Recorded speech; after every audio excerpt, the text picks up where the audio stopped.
bagaimana cara cepat menghafal Al-Quran, khususnya di bulan Ramadan yang penuh dengan anugerah ini. Teman-teman, yang pertama, bersyukur bila kita mendapati Ramadan, karena Ramadan adalah momentum yang paling cepat, momentum yang paling tepat untuk mengkhususkan diri menghafal Al-Quran, karena sifat-sifat waktu dan keadaan yang meliputi Ramadan memudahkan setiap muslim khususnya untuk menghafal Al-Quran. Tinggal kita menghadirkan 5 hal utama untuk mempercepat hafalan Quran kita di bulan Ramadan ini. Baik, dengan cepat kita sampaikan. Yang pertama, hendaknya setiap kita menghadirkan niat paripurna, betul-betul berniat ya ingin hafal Al-Quran. Sekali lagi, betul-betul berniat ingin hafal Al-Quran.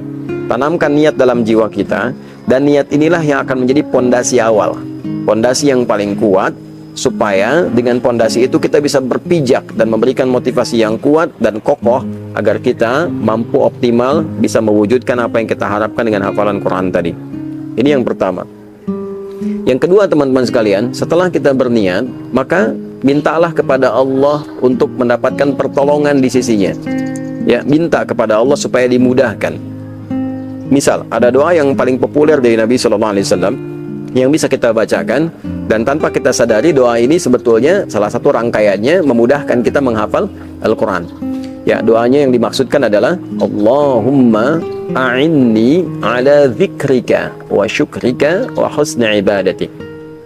Allahumma a'inni, ya Allah, mohon anugerahkan pertolongan kepada aku, tolong aku ya Allah, ala dzikrika, supaya aku bisa berzikir kepadamu, optimal zikir kepadamu.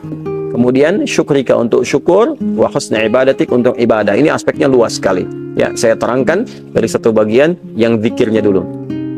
Dan yang ketiga, setelah kita berniat, yang kedua memohon pertolongan pada Allah Subhanahu wa taala, yang ketiga memilih waktu spesifik dan memprioritaskannya. Ya, Anda 24 jam itu punya berapa lama untuk Al-Quran? Ya, dalam 24 jam, masa nggak ada sedikit pun waktu untuk bisa digunakan dengan Al-Quran? Kan cukup luar biasa. Cari dunia aja bisa berjam-jam tuh, berangkat gelap, pulang gelap. Masa cari akhirat nggak punya ya, waktu yang kita bisa investasikan?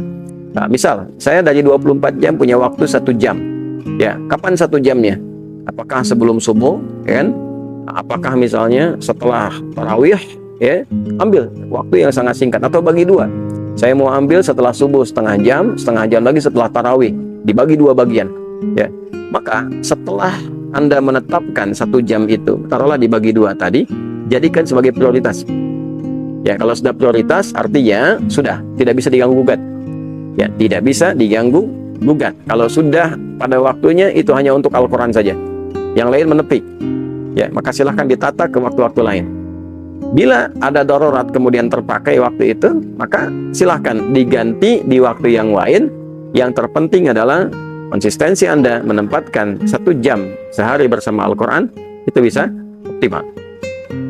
Baik, yang keempat, teman-teman sekalian, ini juga tidak kalah penting. Setelah, sekali lagi, kita berniat, berdoa memohon pertolongan Allah, mencari dan meluangkan waktu sebagai prioritas untuk menghafal Al-Quran.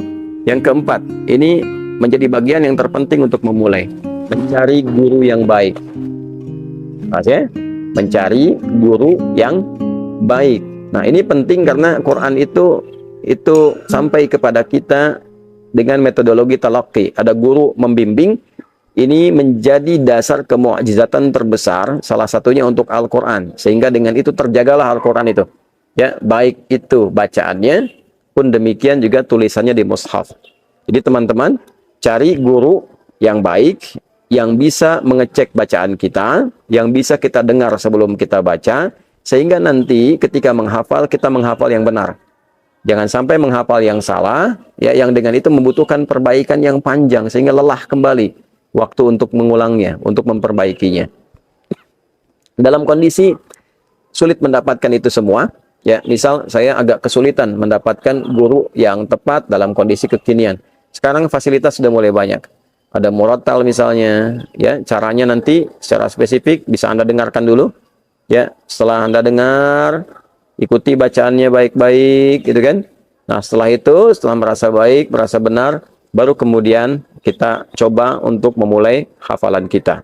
Ya, jadi siapkan guru dan perangkat yang benar, ya. Yang kelima, yang terakhir, teman-teman sekalian, nah ini tidak kalah penting, yaitu kesungguhan dan kesabaran dalam menjalaninya. Ya, sungguh-sungguh, serius, dan sabar dalam menjalani prosesnya. Kalau sudah kita awali dengan niat yang kuat, minta pertolongan kepada Allah, luangkan waktunya, ada guru, ada perangkatnya, pilih mushaf. Yang keempat, gurunya ada, perangkatnya ada, pilih mushaf. Mushafnya mohon tidak ganti-ganti. Ya, ambil satu mushaf, cari yang standar, jangan berganti supaya tidak bingung. Ya, supaya tidak bingung. Jadi gunakan satu mushaf sebagai patokan sampai dengan selesai. Lalu jalani dengan sabar, jalani dengan sungguh-sungguh.